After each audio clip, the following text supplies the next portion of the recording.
welcome everyone. And it's time now that I think that we're going to try to keep it to an hour today.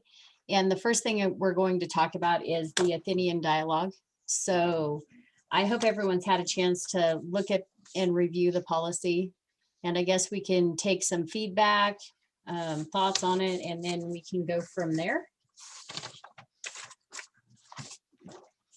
So I don't know how many teach the Athenian dialogue in our group. Okay, so it might be good to hear your perspectives. And we have Tammy and Janice both do. So, Okay. But Tammy, I saw your hand go up first. Maybe you want to give us some feedback? Good afternoon, everybody. I had no problems with the with what was written out. My only suggestion is that we add a maximum of like 9 points for virtual dialogues permitted for those going for points, and a maximum of 5 virtual dialogues for those going for a fellowship. And that's half.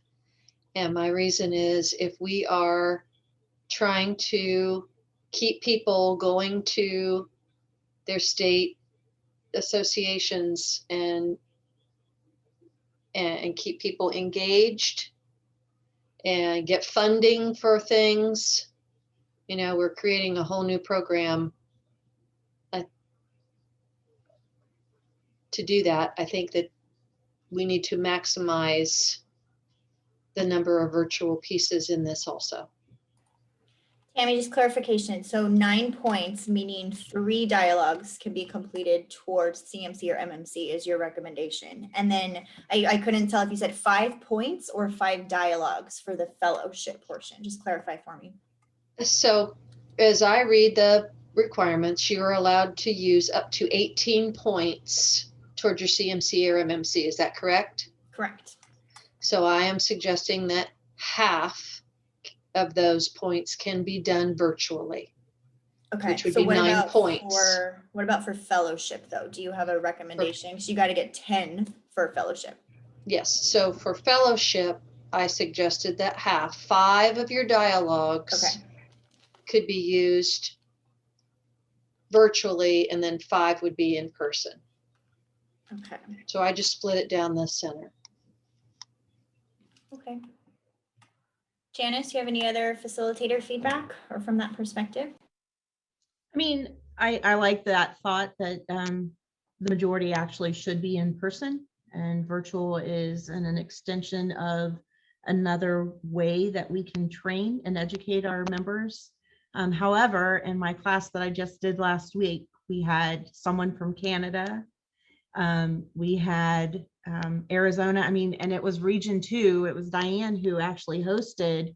So you're thinking, the New England, New Jersey, all that area over there, but we had people from Canada, Florida, Arizona, South Dakota. So, some of those people may not normally have an opportunity to attend an in-person or many in-person dialogues. And I think that's probably why we are seeing so many people pursue virtual education, especially now with COVID, because we're kind of now catering, and I don't know if that's the right word, but we're addressing the needs of more of our membership by being available in different formats and mediums.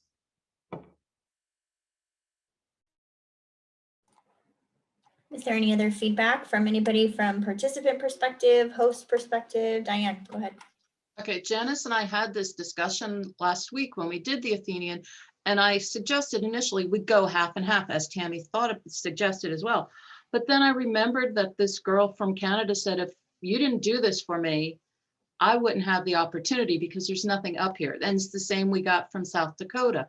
So I don't know if we can geographically put restrictions on in-person versus virtual, but then you're being prejudiced. And yeah, we've got to give to those that don't have the opportunity, but I also see it as other people who are taking shortcuts, and there's 2 sides to the coin. So what side do you really consider? Thanks, Diane. Nancy. what if we let it be a higher number online and leave it up to the individual that says they can't get to and one that's being held in person? Nope, I see you shaking your head, Tammy. Okay.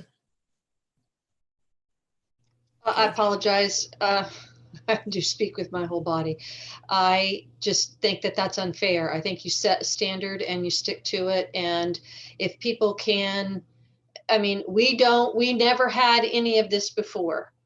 And people found a way to get their points for their CMC and their MMC.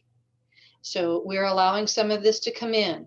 Our next topic is creating a whole new program to provide justification for members to receive funding to attend state and regional conferences and academy sessions and IIMC annual conferences.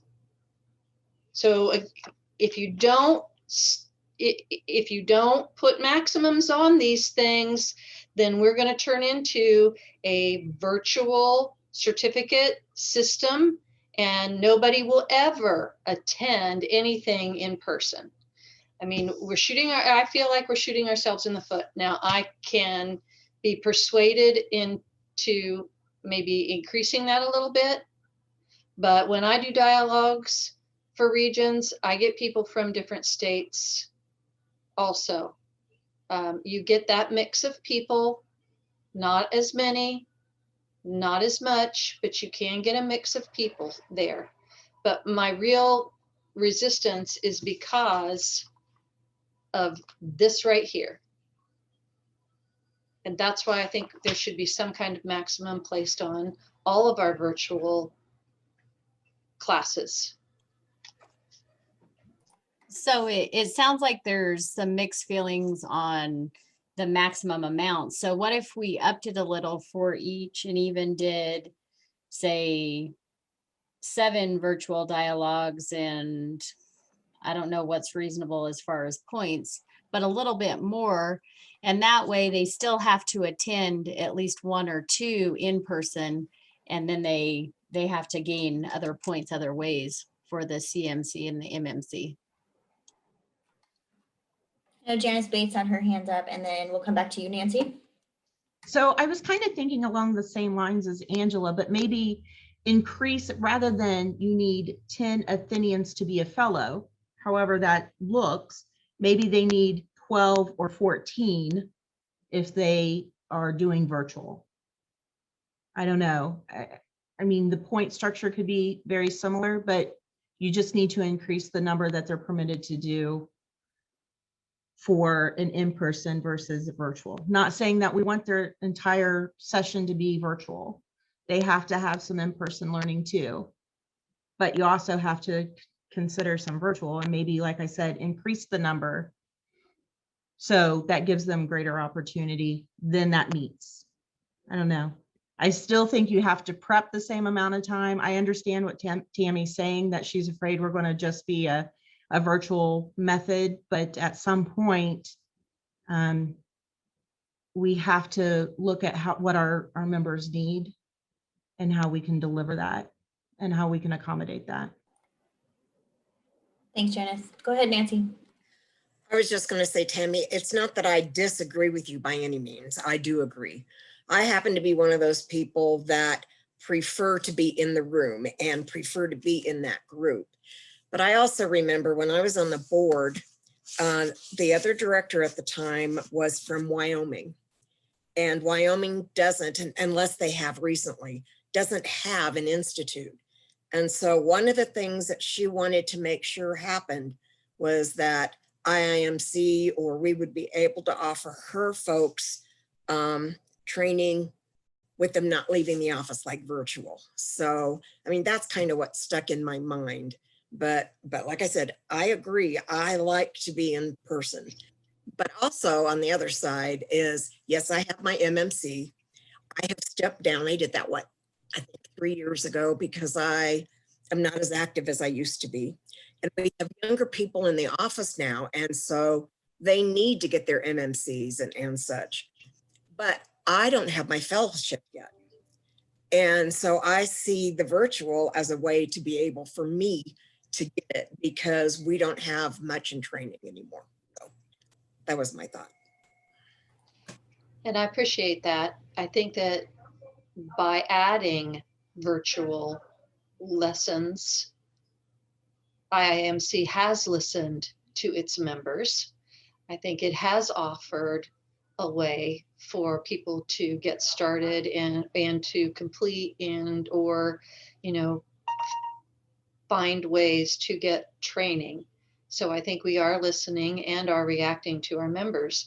But again, if you continue to allow everybody to get their points virtually with no face-to-face interaction, you will eventually have to completely change the face of IIMC and our education programs, because everybody will get all of their things, all of their points virtually, and there won't be a need for institutes, and the institutes will get too expensive for those who want to be face-to-face to attend. So it's just a snowball that I just want you all to be careful of. So where's the fine line? I guess that's for us to come to consensus and send to the board. But, you know, if you keep doing this, that's what I foresee happening. I don't know if that's a good or bad thing, but that's what I envision happening to this whole program. Before we go to Janice, I see your hand up, Janice. Before we go there, keep in mind too that with virtual learning, there is nothing in our guidelines now, nor has there ever been, that prohibits institutes, associations from offering virtual online programming. So keep that in mind, that if we're going to think about caps, which caps were removed with the new implementation of the current set of guidelines in 2010, other than the Athenian dialogues, keep in mind that those caps may need to be addressed when we look at the institute and education guidelines and what is offered virtual, what is offered face-to-face. So just know that if we're going to start talking about caps or restrictions in some way, that's similar to what Tammy's saying, is that it's going to warrant a bigger conversation in general too. So keep that in mind. Janice, go ahead. So I guess my question would be to Tammy, have you done a virtual Athenian yet since they've been permitted?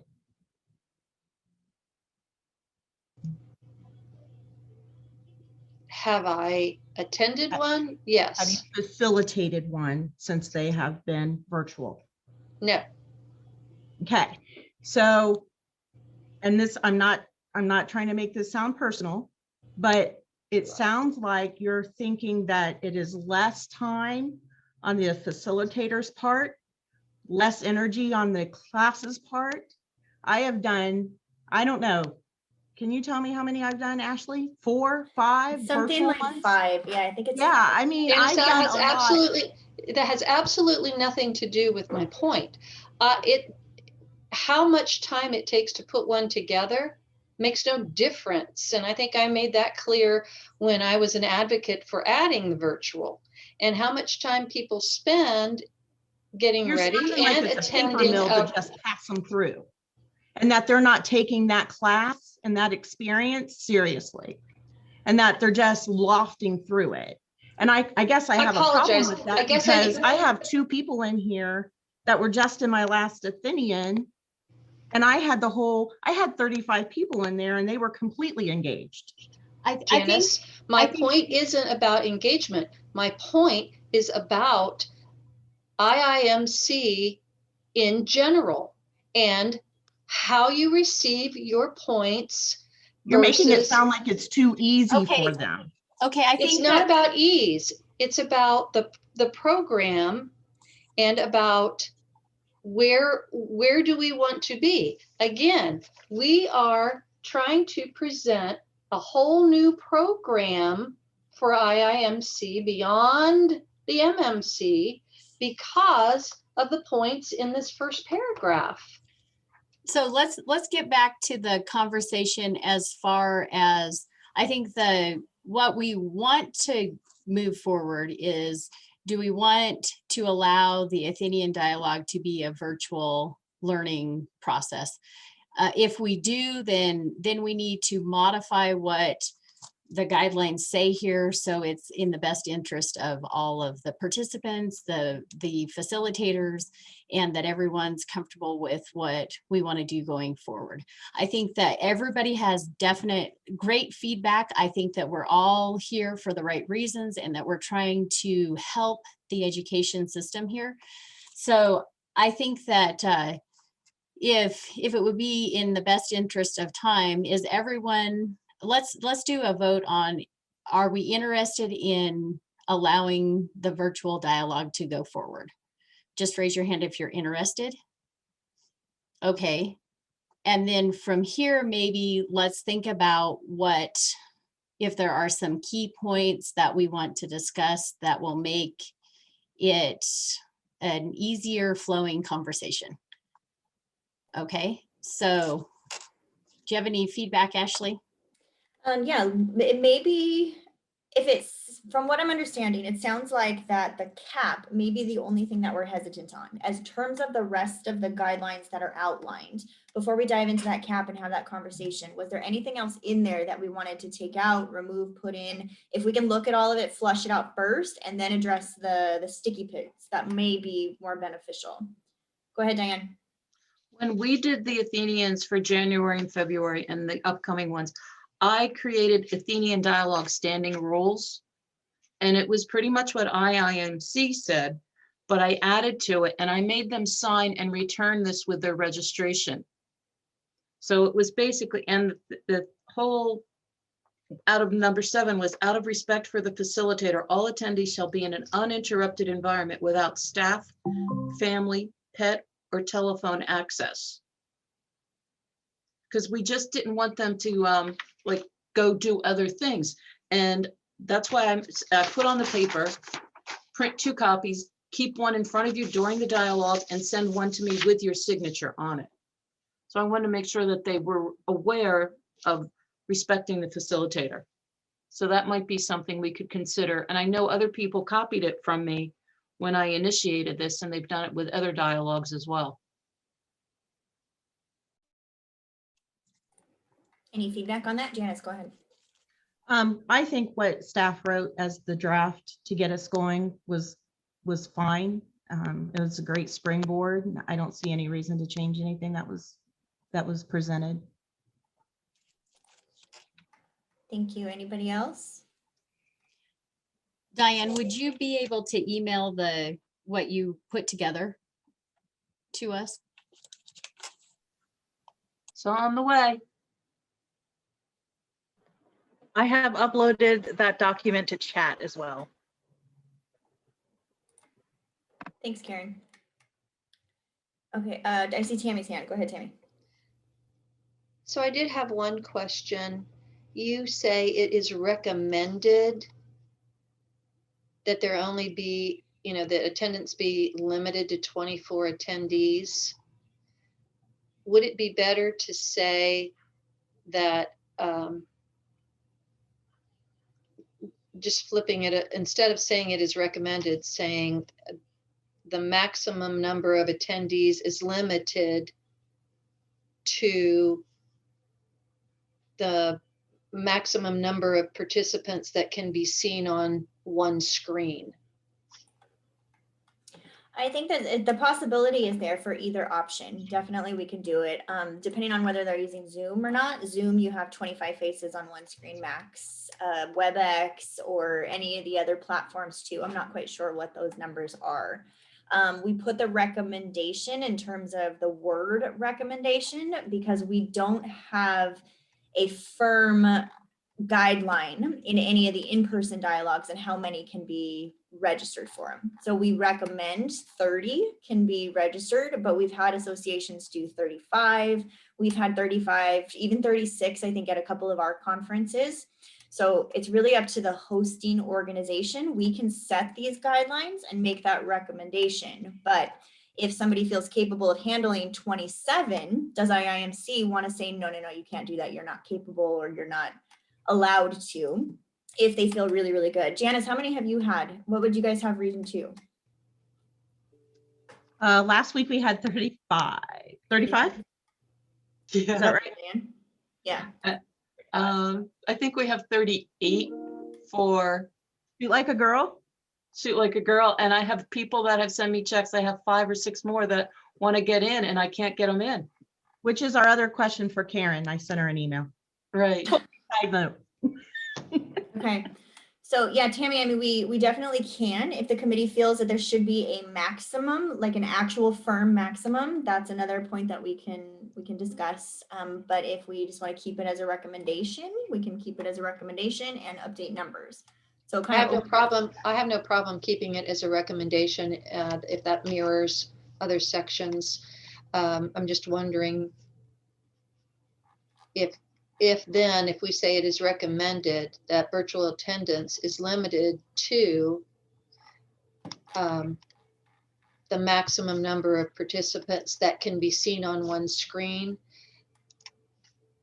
and get rid of the 25, because then if other platforms allow for more or less, then what we're suggesting is that you want to see everybody. And since Janice has done so many, maybe she can chime in as to whether or not that's a problem, or whether if it's a preference. But if it's a recommendation, then it would be up to the facilitator anyway. Yeah, I don't think I'm a fair example on that one necessarily, because we have like I've been facilitating here from work, and we have a huge area in our conference room, and it's a huge TV. It's like a 60-inch TV. And so he can pull it up. My IT director can pull it up for me there, and I can see more that way. And so like the other day I had like the majority was on one screen, and it was only 2 screens, and I flipped often. And as they spoke, they came up onto that main screen often, and I could still flip and watch them. So on that regard, Tammy, I don't think I'm a fair example on what is a normal facilitation experience, because I've been doing ours in that large conference room, and I can see them all on that big screen TV. I know the recommendation actually came from Marita Rudy in Minnesota. Her recommendation as a facilitator was to keep it at 24 so she could see everybody on one screen. But ultimately, when we do approve the dialogues, I get this question quite often: how many people can come? And we say, well, we recommend 30 for in-person, just to keep the small, intimate environment, but we don't have a policy that says you can only have this many. So we can keep it with that same theme, or we can completely overhaul that for this section. Any other feedback? Any other comments?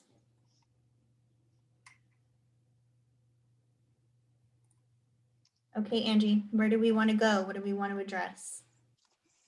So with that being said, if everyone's in favor of the recommendations, then we can present these, because everybody is already in favor of the virtual. We need to sort of flesh out the maximum amount of points or virtual attendance. So is there any suggestions or ideas of how it can be? We did have a couple. And so does anyone else have any suggestions about that? And just to clarify for everyone, the way our education guidelines are currently written for the CMC and MMC, you can only get 18 points of your 60 that are required from dialogues. So there's a cap in dialogues in general. And what we're looking to do right now is determine if we want to cap of those 18 points, which is essentially 6 dialogues, how many can be virtual. Same thing with the fellow. You got to get 10 certificates to get your fellowship. How many of those can come from virtual? So I know also in the chat, I saw Tina with audio today. Tina said she disagrees with capping the number of virtual dialogues any individual can take. Is there anybody else that shares that same thought? Or if we want to raise our hand, or Tina, if you want to unmute yourself and chime in and tell us why and what your thoughts are, that may be helpful.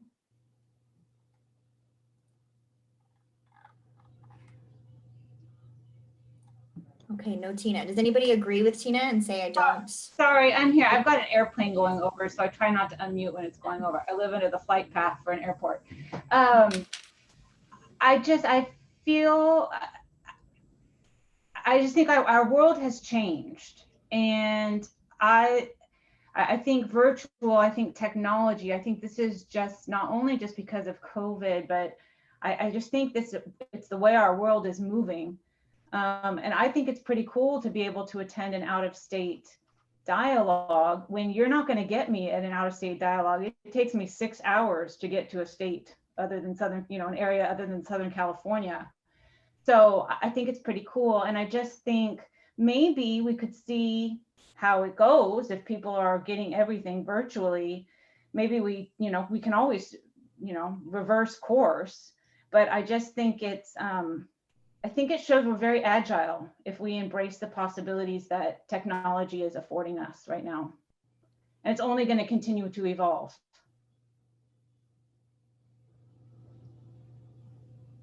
Go ahead, Diane. Thank you, Tina.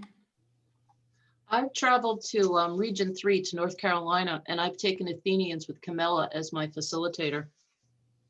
And it was interesting to meet different people. I really enjoyed it. And I went and visited family. I went and traveled and I saw other people and I worked with other people. So I understand technology. I understand the girl from Canada, South Dakota. I understand there's a difficulty in their area, but I really think, as Janice suggested, there should be a percentage of virtual versus in person, because networking is the most valuable part of the whole association and how we dialogue with one another. And it doesn't hurt to travel once in a while and make a weekend of it or do something, but you got to talk to people, and we've become too sheltered with virtual. We need to get out and remember who we are. I should also add, I wouldn't be allowed to, I can't travel for my organization outside of the state. That's a district policy. So I could certainly travel on my own time and go to an AD, and whereas I might be very inclined to do that, I don't know that would be the, majority of people would feel that way to travel on personal time, personal funds, without the support of their agency. Prior to COVID, we're not allowed to travel out of state without board exception. Go ahead, Tammy. Madam Chair, I'll make a motion so that we can get off the dime. I move that we add to the draft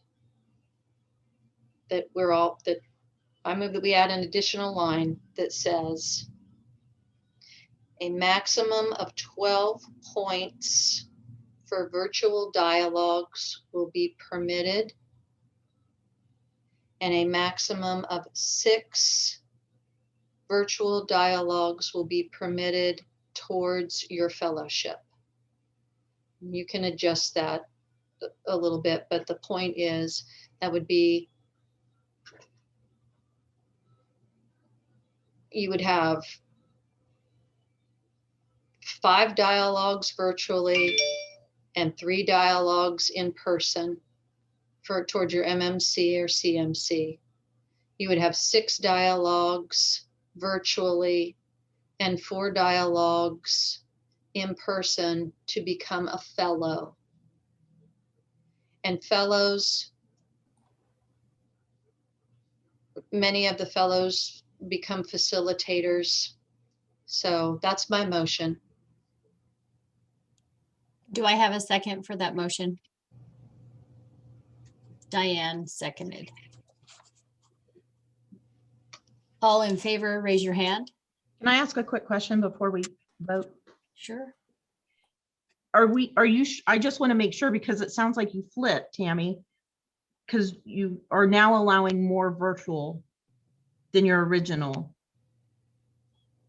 I'm not flipping. I said that I was amenable to increasing those numbers. I just felt like there needed to be a certain amount of in-person. So And that's not why I'm because asking, of, would you prefer this number in person, like 6 in person and 3 virtual, and 6 in person and 3 virtual for a fellow. Well, my personal preference would to be half and half. You do half online and you do half in person. But my motion is to do one more than half online and one more than and one less in person. Okay, I just wanted to make Because- sure I was following. Yeah, it's, Also, and again, it's not clarify- about, it's specifically because of programming. Not, I mean, you can sit in a face-to-face class and fall asleep and not get much out of it. It's the same difference. What you put in to a class, you get out of. I just wanted to make sure before we voted. Thank you. And just for clarification too, Tammy, you said a maximum of 12 points, which translates into 4 Athenian dialogues, and a maximum of 6 dialogues, correct? So we're not looking at points any longer when we get to the fellowship. So 6 dialogues requiring 4 in person, correct? For the fellowship. Okay.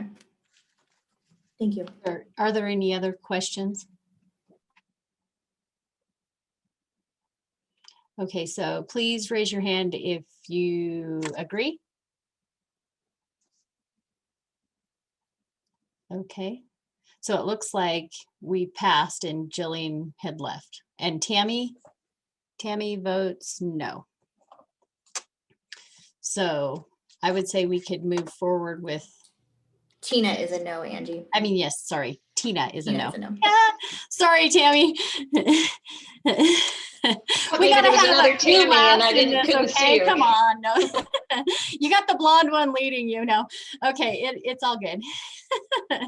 So, okay, so it sounds like then we got everything going forward with the Athenian dialogue. Is there any other discussion points that we need to make, or can we move forward from this point? Move So forward? what we will do, Angie, is I will add that bullet point and send it back to the committee just for review one more time. And then we can include that in the board report, the committee reports that will go to the board for the May meeting for voting from the board.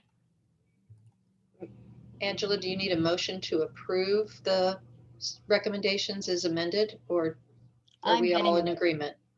Yeah, let's do that. Let's do a motion. I think that would be great. So moved. Okay, do I have a second? I'll second. Janice? Janice. Okay.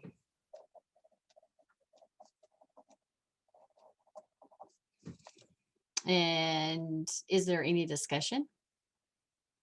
Okay, everyone, thumbs up if you're an A. Thumbs down if you're not. Okay. And Tammy or Tina, dang, for some reason I can't get that right. I don't have a vote. I don't quite understand what we're voting on. I'm in favor of virtual ADs with the exception of the recommendation for adding the cap. So I don't know how that would translate into this motion. Okay, this motion is to provide the updated dialogue, Athenian dialogue guidelines and provide them to the board. So that's what this one is about. And Ashley will send the bullet point that we changed to everyone for them to look at and make comments. So I'd be a yes on the virtual idea and a no on the capping it. Okay, I got that. Thank you.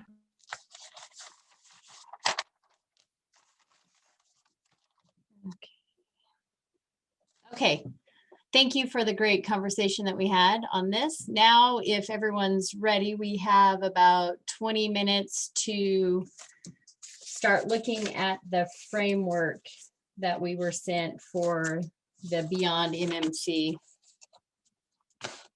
program. So has everyone had an opportunity to look at that? And is there any feedback on what we have so far? Diane. Okay, I like what it does. I like that the opportunity is here. The 2-year expiration date, I find it difficult because of the geographics and the opportunity for some people to be able to participate. So I don't agree with the 2-year deadline. And that's just CMC and MMC, we don't have a restriction, but this one we have a 2-year. So I don't think it's consistent with all of our other programs.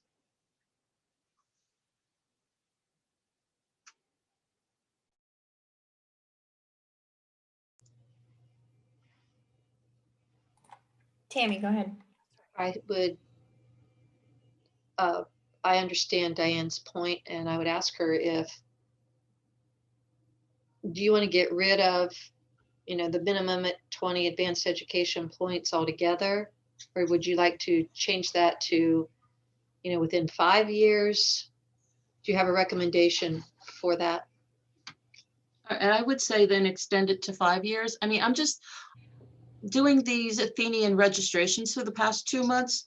It was just to listen to the people from Canada and South Dakota call. They're just so glad to have the opportunity to participate in something. And it doesn't, this beyond MMC, they might want to advance themselves and the opportunity is there, but we're restricting them if they don't have everything within a 2-year period. So my consideration is to just the 2-year, and I'll accept the 5-year. That would be a good thing on my part. Let me chime in and clarify a little bit here. The timeline that we're looking at from the top of the page framework, this is pretty much a timeline of what Dawn has put together for us. So the recommendation at the top isn't necessarily what the committee is recommending as of right now. So if we look at it from the recommendation at the top is what was proposed by the Region 9 directors and President-elect Sherry Pierce. You'll see the progression where the board directed staff to look at this with the committee. We ran a survey to the membership. So you'll see there's a progression here. So at the bottom, now what we're looking at is the header that says Education and Professional Development Committee's draft proposal framework. So in there, you're going to notice there isn't a real time frame established. There isn't a price established. There really isn't anything that's firm in there.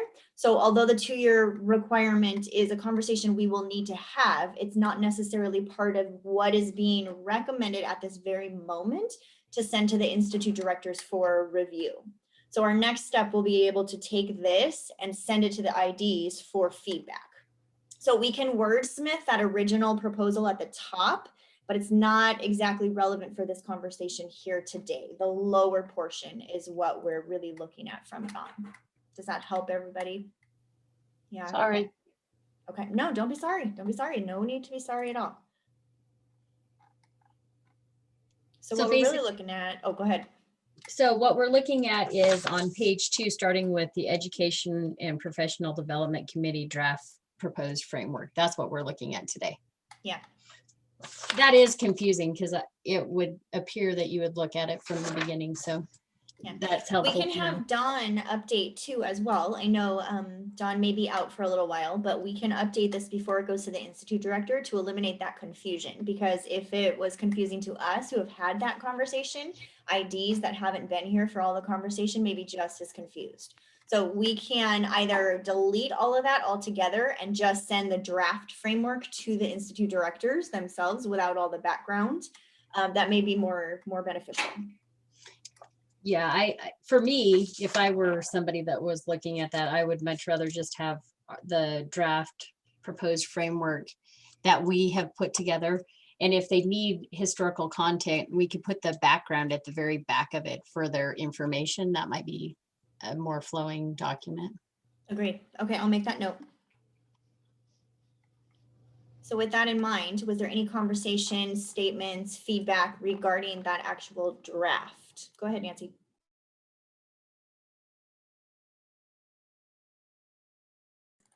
Unmute, Nancy.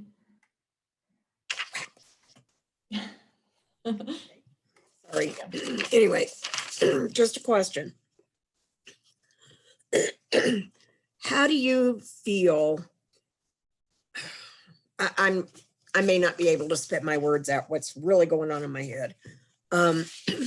Do you think that what the committee is looking at right now kind of is pretty much in line with what the president and Don and then we're hoping for? Ashley?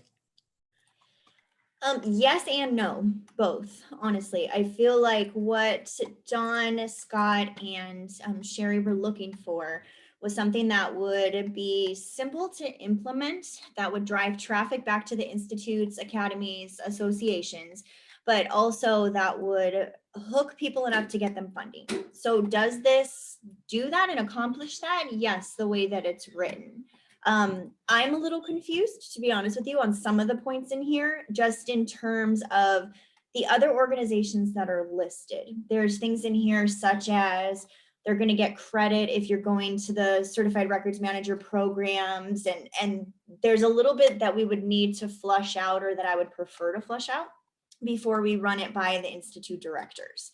I understand the parts in there where it says, let's work on and hire them to run a program at the institutes, but some of the bullet points in there, I feel like we could flush out to make it a little clearer. So I don't necessarily know that 4-tracked certificate program was what the three that brought the proposal forward were looking for, but we were also charged as a committee to take a look at what the committee wanted to make a recommendation on. So I don't know if that helps, Nancy. Yes and no, in a way.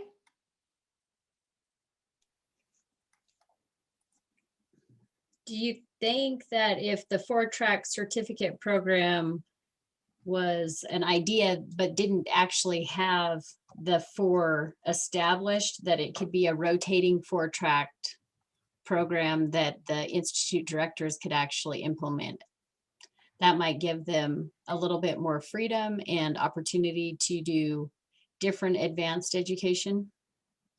Yeah, I think the part of staff perspective, and Kelly and Karen jump in here if you guys have feedback too, that a 4-track certificate program beyond the MMC, that is IIMC awarding a certified public administrator certificate? Is IIMC awarding a certified records manager certificate?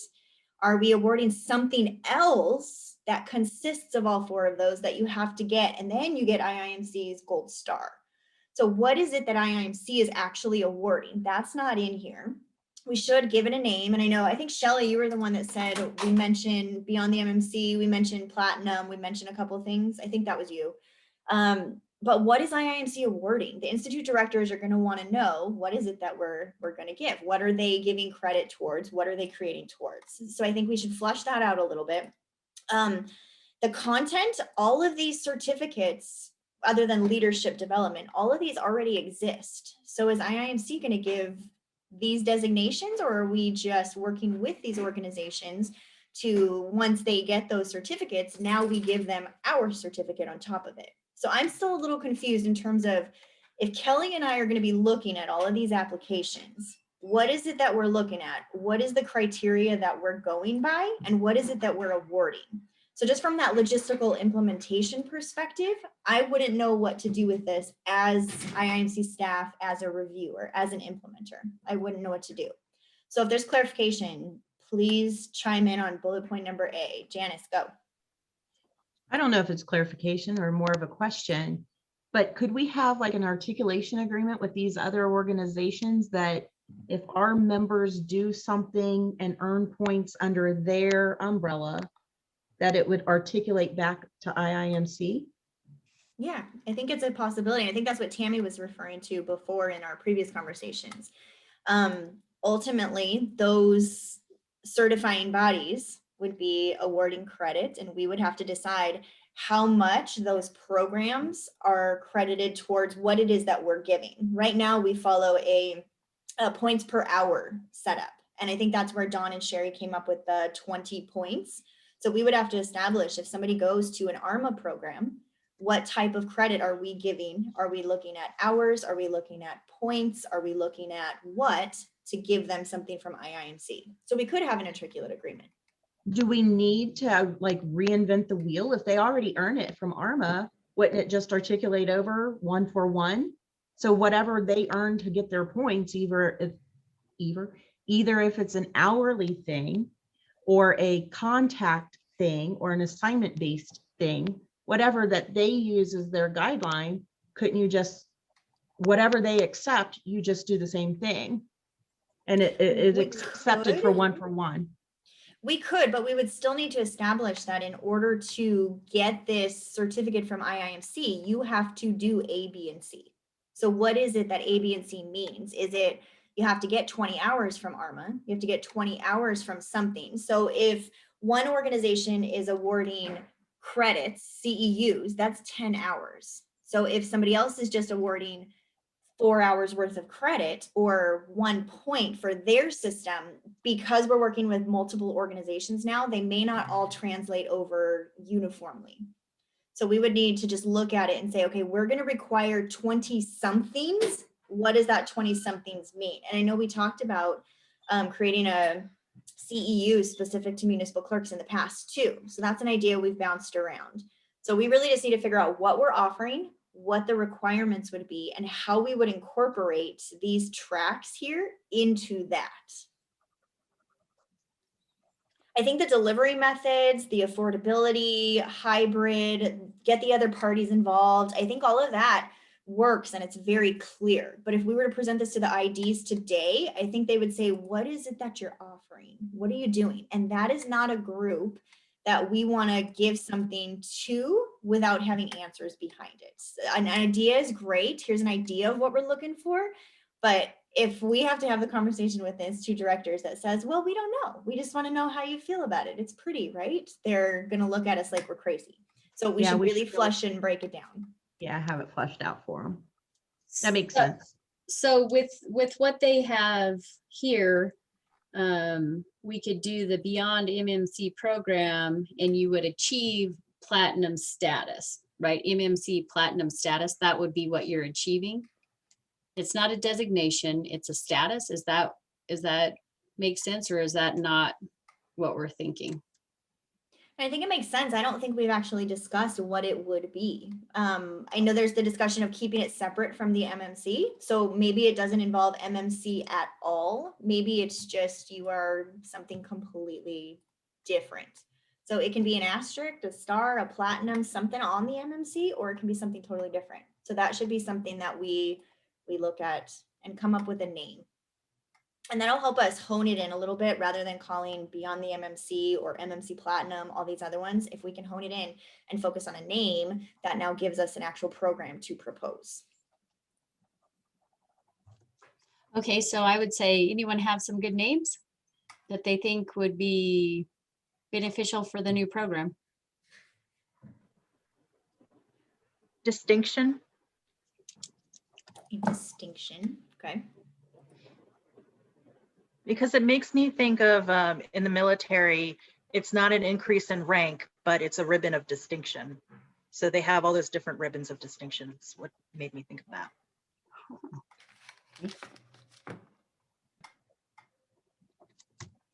And keep in mind, everyone, that because this is such a big project, we don't have to have it finalized today.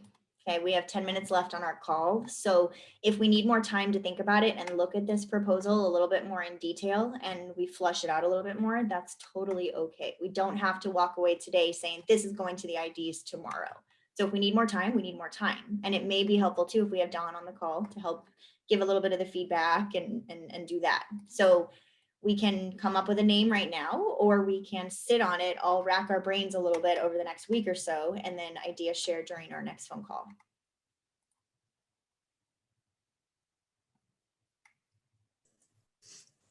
Nancy. For that, ending the conversation today so that we can all sit down and think about it and get Dawn's input as well.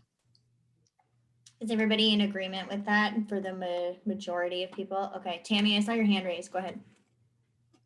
Well, I was just going to say, I have no suggestions to start a good argument so that we could get somewhere. So Okay. I do like the distinction though. That's a pretty interesting perspective. Okay. Well, Angie, let's do this then. Let's end the conversation today, going with Making the recommendation for the Athenian dialogues, I will edit the bullet points as we have discussed and send that all over for review. We'll include that in the committee report, which is due March 28th. Everyone keep that in mind, that Angie will be putting together a document for us all to take a look at and finalize, outlining the work we've done over the last 6 months. So we'll put that together. And then with this one, let's table it, but let's table it with the intention of really starting to flush some things out. Again, we can't propose a pretty idea to the Institute directors. We need the nitty-gritty details of what it's going to take on their part to be able to help or opt out of the program. So let's go with the intention of taking a week or so to put together maybe a name, bounce some ideas around, and then really as individuals, look through that actual draft proposal. Now that we understand, we're a little bit more clear on where we're going, which portions of this we're supposed to look at. And we can get feedback if we want to, either on the live call, or you can send individual feedback to Angie and myself, and we can flush it out and kind of redo things in preparation for our next call, which would be March 17th. So we can either hold on to it and wait till March 17th, or we can send feedback now, kind of compile it all together, and then discuss that shared feedback on the 17th. What does the committee prefer to do?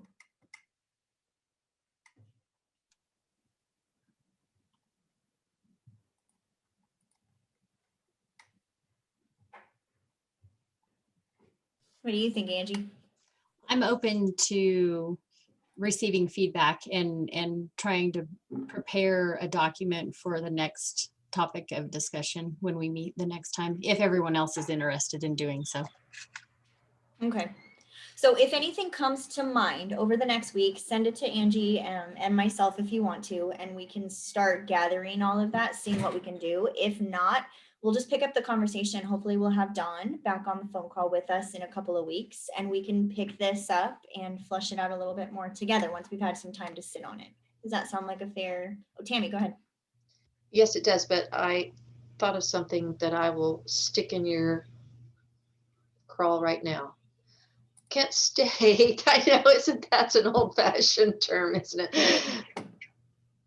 Kent State offers a public administration, they have a public administration program.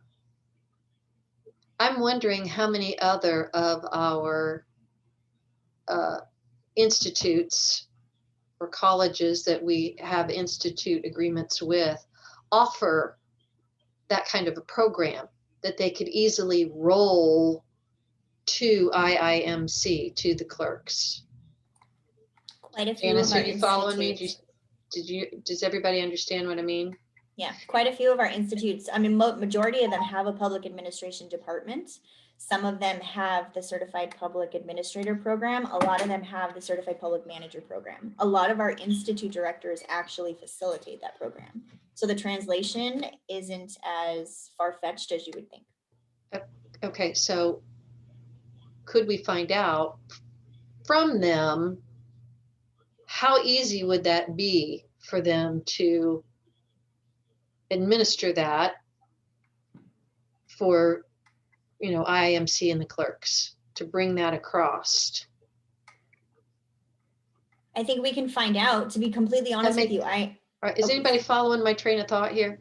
Go ahead, Janice. Okay, I think what you're thinking is like what they've been doing over the course of the 12 weeks, where a different institute would come in and do a virtual. And they would teach, they would teach them, but why couldn't it be one of our institute directors who has the MPA program or the whatever, the public administration program, that they just be our facilitators, and that it can be over however long? Is that what you're saying? I think so. I guess what I'm saying is, if we want our institutes to be involved, and most of them already have a certified manager, city administrator program, why couldn't they just pick that up and bring it over and snap it on to the end of the MMC? And once you become an MMC, you can go to the distinction class, and this distinction program would then be this certified city administrator tracked? I think it would be fairly simple to get that information when we propose this program to the institute directors. So when we put it all together for delivery to them and for their feedback, we can also say in there, you know, does your institute, are you responsible for, and kind of gather all of that data. I know theoretically how many of them have it, but I don't know how many would say, yes, I'm willing to do that, or yes, I'm willing to get on board and add that. But I think during that conversation would be a good time to say, hey, what does your university or what does your institute currently offer that you feel would translate and that we could incorporate into this program, if anything? So it's a good segue into the conversation with them. And then it shows that continued, we want to keep you involved, which would be good. So stay on that track. From what I'm hearing, it sounds like we're going in the right direction. We're just not there yet. So we're not ready to send anything to the IDs. Let's continue the conversation in 2 weeks. And in the meantime, we'll finalize the Athenian dialogues, take that off of our plate 100% and be done with that. We'll pass that on to the board for their recommendation and approval at the meeting. And then we'll just continue to flush out this MMC distinction. Thank you, Karen, for that word. Over the next couple of weeks, couple of months. There's no rush on this one. We want to do it right. So this will probably be the first thing that the Director of Professional Development comes in and gets handed. So we want to make sure it's very clear what it is that we're handing this individual, what it is that they're tasked with, and who they're going to be working with to do it. So let's take our time, do it right, stay in this mindset, but let's go with that intention moving forward. Does that sound like a plan? Yeah, Angie, you okay with that? Good. Okay. All right, everyone. Are there any other questions or anything else for the good of the order before we log off for the day? No? Awesome work. Thank you, everyone.